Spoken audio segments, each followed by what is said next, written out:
Hi, I'm John and welcome to the Jigsaw Puzzler. Today's puzzle is one of these superb, unique Heye triangle puzzle boxes, 1,500 pieces, called Monaco Classic.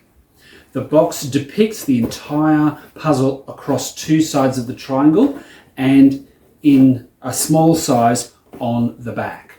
If we put the box down, that could ostensibly act as a picture stand, but for a 1,500 piece puzzle like this, it's very, very small, so we probably wouldn't use it for that purpose. Inside the box, when we open it up, we get the pieces, of course, and we also get this poster. Heye triangle puzzle boxes do come with a very good sized puzzle poster in them.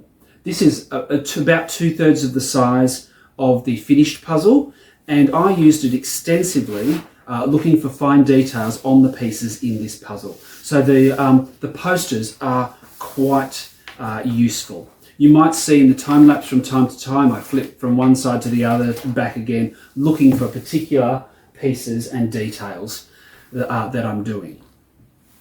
Right, so this puzzle depicts the Monaco Grand Prix, the sort of premium, stereotyped Grand Prix venue. Monte Carlo in Monaco in the south, on the northern shore of the Mediterranean. It's south of France, essentially.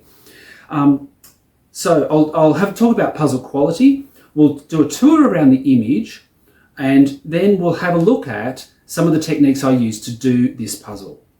Some people love Heye puzzles, especially their triangle box puzzles. They produce some of the best quality cartoon puzzles that you can get.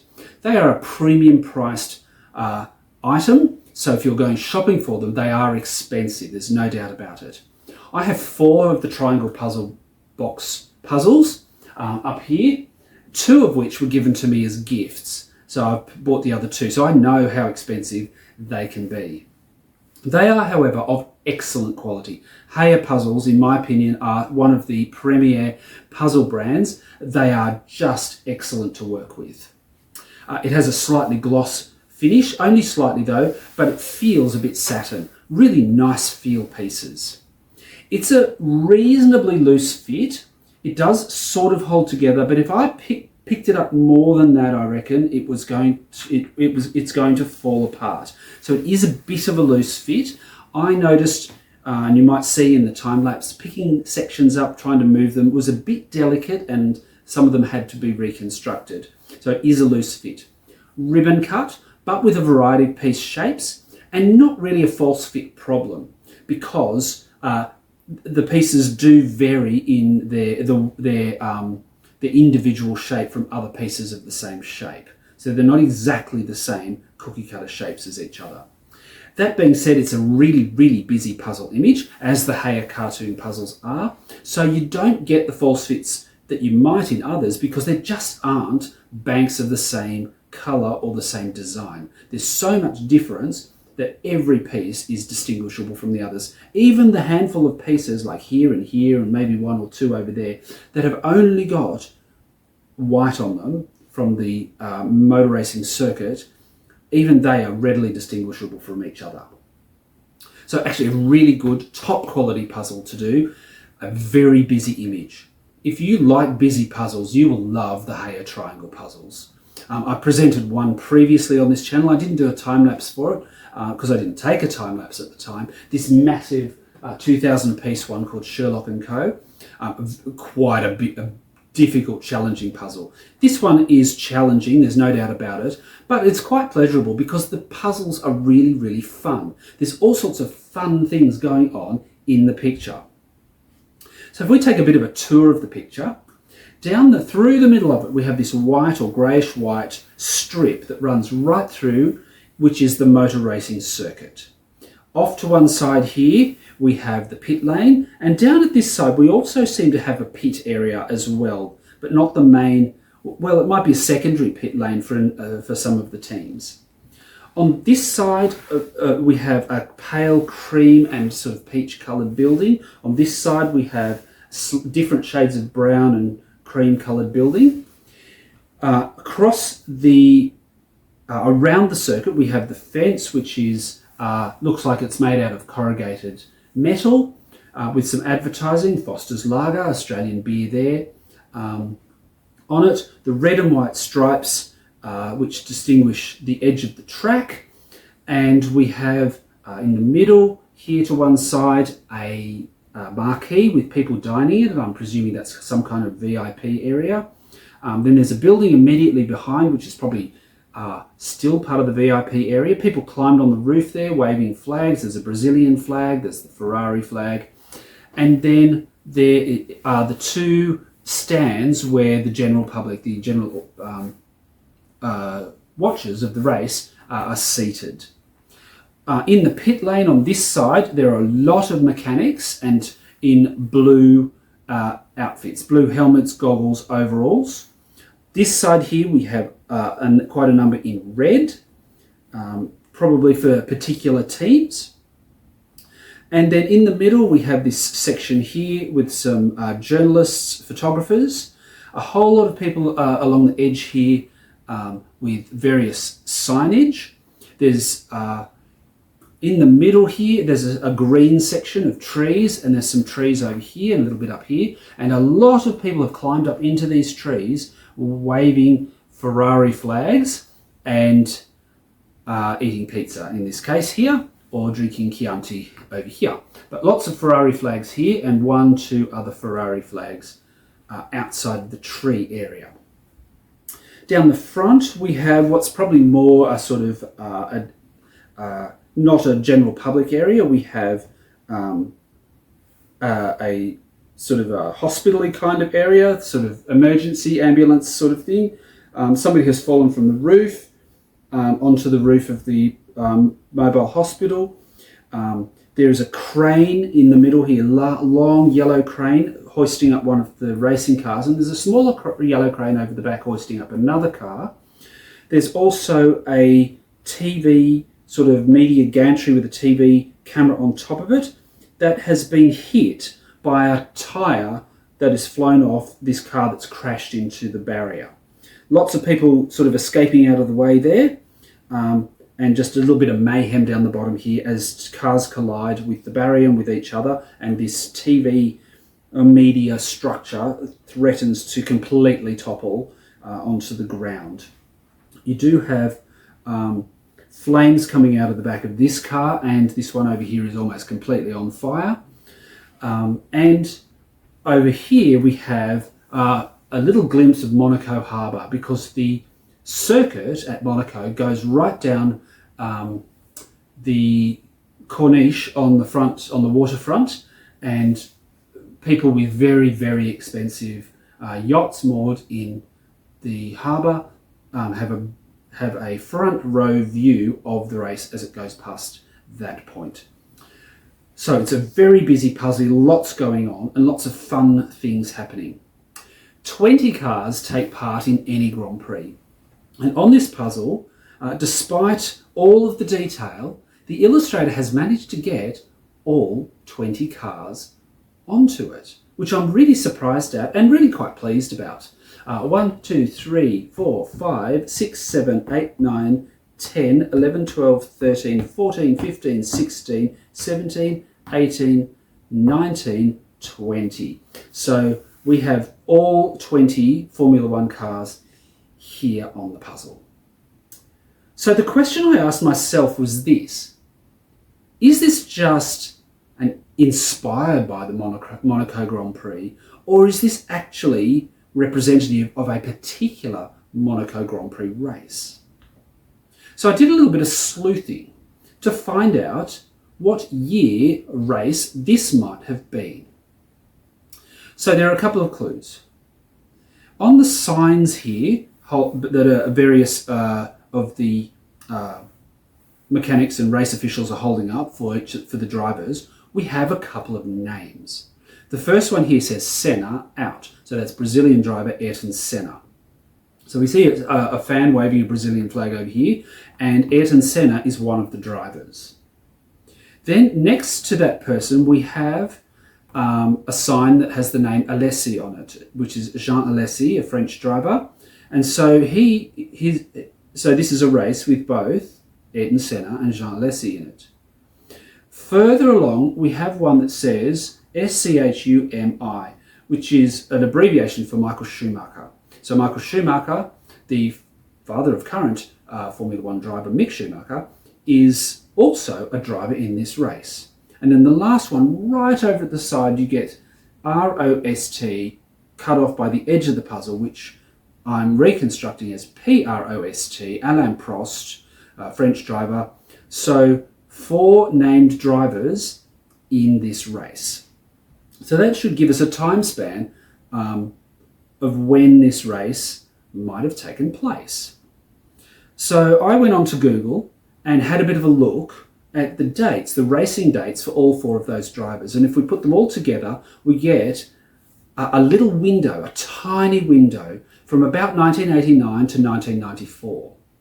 So Alain Prost, Ayrton Senna, Jean Alesi had been racing for much longer and ended their careers around the 1994-ish kind of era, approximately. The last one was 94. The first of them to end was 94. And Michael Schumacher, I think, started in 1989. I think I've got that right. He's the one that started in about 1989 and went right through to much later.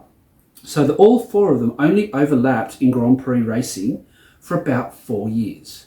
So then I sat down and on Google and I looked up each of the races in turn. I looked up 1990, 91, 92, 93 to see who raced in each of those 4 races. And only one of those years did all 4 of those drivers race in the Monte Carlo Grand Prix in Monaco. And that was 1993. So this is potentially a cartoon version of the 1993 race. Many of the brands of cars and racing teams are correct. So drivers 27 and 28 are quite accurate. Car number 12, I think, is quite accurate over here. So the sponsors, Red Bull, what else have we got? Yamaha, Renault, the constructors, Williams, Benetton, all named on here somewhere. So they're all accurate for that particular race. But what's not accurate is what's going on in the puzzle. Probably about half of the races in this particular Grand Prix race didn't finish for one reason or another, and many of them were crashed out of the race. However, the cars that are depicted here as crashing out of the race or pulling out of the race in one form or another, so these 2 are hoisted up by cranes, this one crashing into the barrier, this one here trying to avoid hitting the barrier or the car, so whether they crashed or not. These 2 over here in the pits where I'm not sure whether they've actually crashed or not. This one here is actually upside down, where they're pulling the driver out from underneath it. So it's difficult. I've looked at the car numbers and tried to match them up with drivers. Some of the cars' numbers did not exist in the 1993 race, but most of them actually did. So we can't really put names to the drivers of each of these cars based on their car numbers, but you could make a bit of a good go at it. I think Jean Alesi was number 27. I can't remember. I didn't write a list down, but this is a reasonably accurate depiction of the 1993 Monaco Grand Prix, albeit the accidents and the things going on in this frozen moment in time are not necessarily accurate. I think Ayrton Senna did go on to win this race from memory. Yeah, I think so. All right, so how did I tackle this puzzle? Well, it's a big puzzle, 1,500 pieces. I don't normally do puzzles that are quite that large, so you have to do some sorting, and I really don't like piece sorting. Not my thing. I want to get into the puzzle. Don't mind pulling the edges out usually. You see that a lot on my channel. I pull out edges all the time, and some sorting to give me a starting point, but a 1,500 piece puzzle I just felt needed a bit more sorting than normal, so that I had a few things to move on to try to reduce the amount in the sorting trays, to be perfectly honest, and then to kind of get a breakthrough and plan where I was going to head to next with the puzzle. So the groups that I made on the table as I was sorting were these. I pulled out all the edge pieces and lined them up as usual. Then I had two larger piles of the two different buildings. They're quite distinct colours, different from each other and different from anything else in the puzzle. So I did make piles of building pieces. I also made a pile of green pieces with Ferrari flags on them. So this section in the middle is quite unique. All these Ferrari flags with the fans up in the trees. I made a small pile with this gazebo roof on it. I made piles with the yellow stripes that these cranes make. This faded pink here in the background of the medical area, I found that. I got some of the tiny little details, the Brazilian flag, these yellow and red striped flags, there are 3 of them there.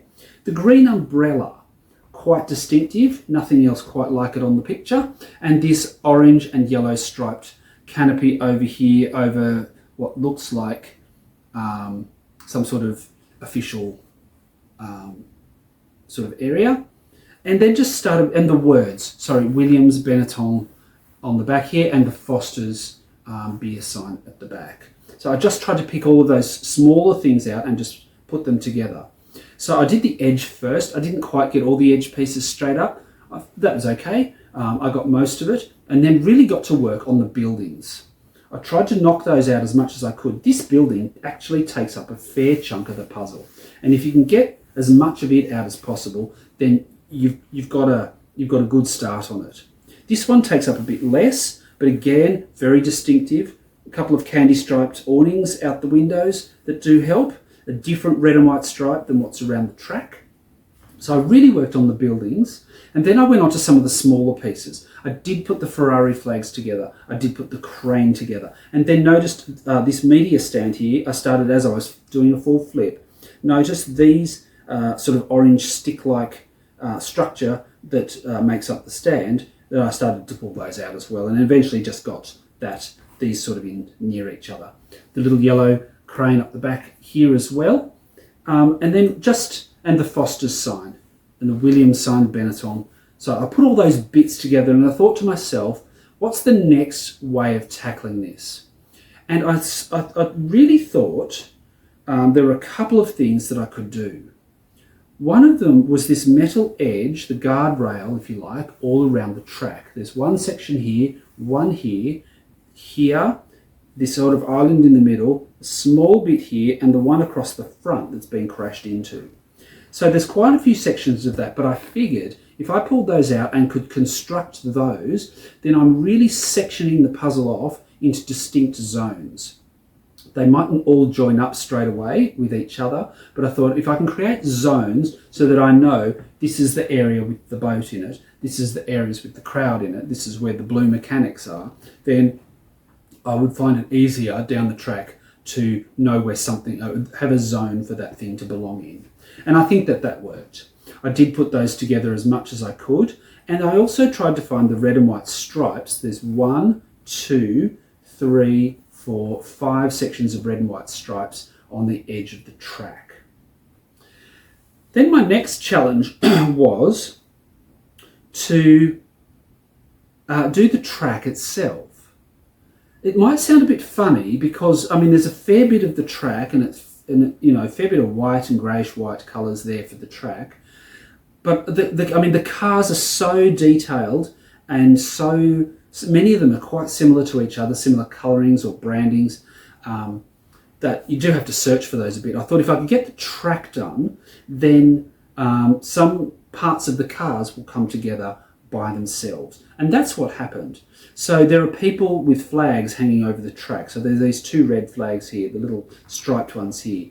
There's this lamp post at the front here. There's this person with the blue flag, and of course the Brazilian flag here. So lots of little bits that kind of help it to come together. And the track changes colour. Over here it's quite white. In the middle here we have all of this section with all these tyre marks all over the road where they have skidded and left a mark, so you can follow these lines to create the tyre marks. This car here has got blue smoke billowing out of the back of it, so finding all the little blue smoke bits wasn't that hard. So we get this track bit here and other little bits, and eventually that track just comes together. the section of the track heading into the pit lane has all sorts of nuts and bolts and things that are falling off this car as it's juddering along. All those little nuts and bolts stand out. So I found that putting the track together before I put the cars together was an easier way to go. With the trees in the middle here, I did all the Ferrari flags, as I said, but then I pulled out all the green parts to do the trees. There's a bank of trees here, and there are different types of shades of tree colour over here, green over here, different from this. This is quite a yellow green. This is more of a blue green over here, a little tiny patch over there, mostly edge pieces actually. So I just chipped away at putting the tree bits together to construct all of that.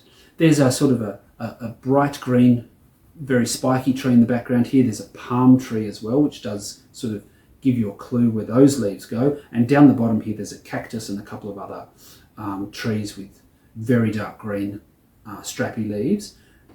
So I did all the green bits. Seems counterintuitive to do the kind of background details, but I felt that doing a really big puzzle, I just wanted to reduce space so that then I was left with the harder pieces, the faces, the people, the cars. I mean, this massive blue mechanics here in the middle here, that can be quite confusing to put together. Whereas the red mechanics, they're a lot easier to find. There's fewer of them and they're not bunched together in a huge clump. Then I had a closer look, and the ground over here behind this barrier and up on the balcony here is pink. So pale pink. I could pick out all the pale pink areas, and of course I found the pale pink stripes that went with the roof of this building. So various other parts started to come together as I looked at the backgrounds. There's billowing black smoke over here, different from the blue smoke. So I could find the black smoke up here. And then really it came down to cars and people. So what I did with the cars was just try to do the cars in outline. Find all of the road pieces with the outline, the tyres, the back of the car, the front of the car, and do that. And then fill in the drivers. Each driver has a different helmet from all of the others, so you can tell them apart. Different shades of different colours, different stripe arrangements. Some of the cars themselves, there are a couple that are the same shade of blue, but this one is a much darker blue. Again, these two are solid red, whereas these two are red and white stripes. So the cars slowly came together, and then of course I was faced with the people, the many, many hundreds of faces of people. Even that though, looking closely at them, the people in these stands and the people over here are large faces. Some of the ones down on the puzzle itself seem to be smaller than those people. These people seem to have bigger faces. This one here is just a big clump of people, whereas this one, the group of people, has got the railing of the stands in front of them with the names on them. So they actually take up a smaller amount of area. There's lots of people dotted around here. The men in tuxedos are either on this roof or on this roof. This building over here, they're the only places where they are. The doctors and medical staff are only found down here. The people with cameras are only here. There is one other though, somewhere. Can't remember where he is. Up here. There's one up here, but the clump of cameras is here in the middle. And then there are these clumps of red and white car tyres to act as a kind of a barrier, like a cushioning if a racing car hit it. So there are these clumps of rubber tyres. Lots and lots of small details that eventually make this puzzle just come together. If you have a look at the time lapse, you'll see just how that was done. It's quite all over. It wasn't progressing neatly from one section to the next as I do with some puzzles. This one, I'm doing a bit here and a bit there and a bit there, and eventually they start to join up and the whole thing sort of comes together. All right, we're going to have a time lapse, but if you'd like to hit like and subscribe and leave your comments below about this puzzle, triangle box puzzles from Heye, anything you like really happy to get your comments, but like and subscribe, and on with the time lapse, and thank you for watching.